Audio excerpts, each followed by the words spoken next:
I always had that one professor in seminary that was able to keep us humble and put things in perspective. And he said, Don, when you get to your church, I know sermons are important, but don't get too puffed up about yourself.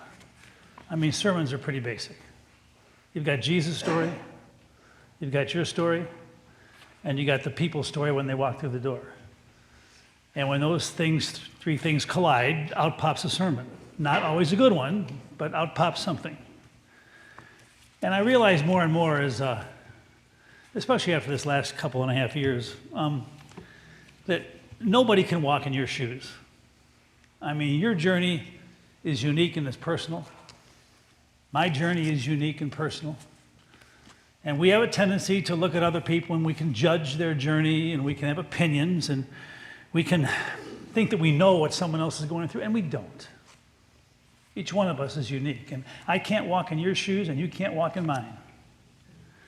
But we can share our shoes. I was thinking about bingo on Friday night, and I asked Father Bill, if he would just like to come at 7 o'clock, and we'd just like to have people meet you, just so that, put a face to what we're doing. And so he came with his high school son, and they stayed for the entire thing. Not only did he play bingo, and he's a good minister because he won a couple of pots like I did, and he gave it the money back. And he said, I like you. And we played the Ukrainian national anthem. We played our national anthem. There was a spirit inside that room. And then he took a moment to come to the microphone and say thank you. And he said, I know your minister has said many times that for all those years he's been here, he just drove by our church, had no idea who we are. And in my time at our church, I have driven by Sandburg and your church, and I had no idea who you were. And somehow what's happened in the world has brought us together. And he said, I know our church has a long name, but we are Christian, by the way, and we worship the same God. And there's a bond that brings us together. And I said, but you had this pierogi sale. There's one on Thursday from 11 to 3. But you sell out by 11:45. Why don't you just put 11 to 11:45? Because at 3 o'clock, nobody's going to be there. That's just the way it is. So this morning, as I took a picture of the clouds and the sun mingling together, I kind of said, Jesus, what is it that makes you so unique? Because sometimes we Christians think that Jesus is like our possession, that we got it all. But I think what makes Jesus unique is that he walks in our shoes. Jesus does not judge us, he understands us. Jesus does not try to change me, but empowers me to make the changes that I need to make. Jesus does not force me to accept him. Jesus simply wants me to listen to him. Jesus does not want me to be a certain religion. He wants my religion to come alive in the way that we walk each day. There's something incredibly universal and simple about who Jesus is. Anyway, speaking of shoes, I was thinking of a young man who dropped by the church the other day. I don't think I've seen him since he was confirmed. And honestly, he and his family have kind of gone in a different direction. So I'm sitting at my desk, and in my doorway pops this man. He's got a beard. And I look at him, I said, Sam. And he said, Pastor Don. He's got a beard, he's now 22 years old. And I said, well, what are you doing here? And he said, it's been so long since I've been here. And I've gone a little different direction. But I just want to come here, and will you just walk the building with me? And so we did. We started there, and we walked through the library and Nickerson Bridge into the gym. We turned around and walked back to the church this way into the sanctuary. And he said, I just realized how important my time at this church was. And even though I'm going somewhere else in a different direction, I just wanted to come back and feel the spirit that still is a part of who I am.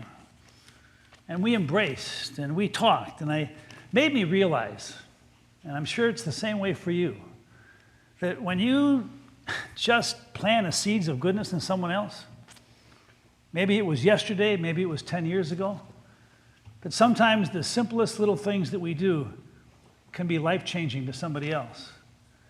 And even though I can't walk in Sam's shoes, somehow his shoes are still a part of who we are in this place.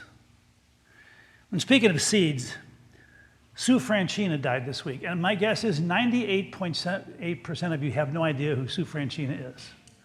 But they were here years ago, a part of our church, and as I talked to her daughter on the telephone, we reminisced not just about her mom, but about her dad, Joe Franchina. He died in 1995. And I met Joe in my backyard. Back when I used to live on Sunset Ridge Drive years and years ago, my house was here, his house was right behind me, there was no fence. And so, anyway, his yard in wiffle ball was a ground rule double. And I remember I went to chase the wiffle ball that my son hit, and Joe came out the back door and he said, "Well, it's about time we met. I'm your neighbor. My name is Joe." And I said, "I understand that you are a Lutheran minister." And I said, "Yeah, I am." And he said, "Well, you know, I want to be a good neighbor, and I want to be a good friend, but I want you to know I'm an atheist, and I always will be, so don't mess with me with your religion." And I went home and I said, "Yeah, I'm going to get him." And so Joe and I became friends, and the first time I went there, he gave me a Meisterbrau Bock beer that he had in his refrigerator for a year and a half. And I said, I like beer, Joe, but I ain't touching that one. But we would have these late night conversations about philosophy and theology, and it was really fun to talk to him. And then one day I was in my backyard putting up a basketball hoop. And Joe came out the back door in some old wingtips and a plaid short and a t-shirt that didn't fit. And he sat there on my concrete slab and helped me put my basketball hoop up. And we talked. And he came back, and a few days later, after putting up the hoop together, he came and said, "Don, would you mind if I just come and visit your church sometime?" And I said, "I wouldn't mind at all. We have a nice atheist section in the southwest corner." And Joe said, "Well, save me a seat." So he started to come, and then he came back, and then he came back. And eventually he and his wife would come together, and they'd sit right there in the front row. And I remember back then, we had some debate amongst the choir about whether it was appropriate to clap in church, because there were times when the choir sang and we wanted to clap, and it's kind of like Lutherans, it's kind of like saying, "I love you." And some people said, "Don, please tell people not to clap in church." And I said, "Fine." Well, it was our 4th of July service, and Joe was in the front row, and Lenny sang "God Bless the USA." And when Lenny ended that song, he gave me "God Bless the USA," which he will sing again in a couple of weeks. Joe Franchina got up, he turned around, and he started to clap.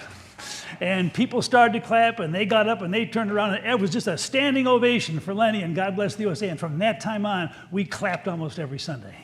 It was clapping Joe.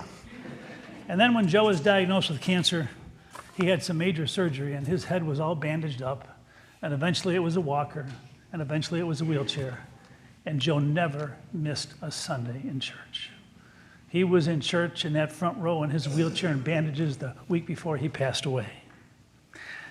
And I realized I never could walk in Joe's shoes, and I wouldn't pretend to, because his journey was unique and a lot tougher than mine.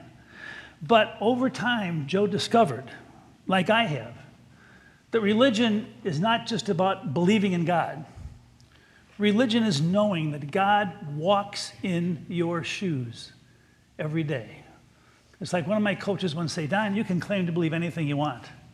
It's what you know inside your heart that really counts in life." Joe discovered that the good Lord is in us, empowers us to be true to ourselves as God's children. And as I was thinking about Sue and her family and thinking about Joe, I was thinking about his shoes and the influence that ordinary strangers can sometimes have in our life. This is a very sacred week coming up, because as we gather this week, and especially next Sunday and Monday, we are going to honor the fallen, because that's what Memorial Day is all about. And I was thinking of something a veteran told me 2 weeks ago when I was at a function. He said, "You know, Don, I know how much you and your church love veterans, and we appreciate that. And you always say thank you. But just remind everybody that the best way to say thank you to a veteran is to be the kind of citizen that's worthy of fighting for. I think of that every day.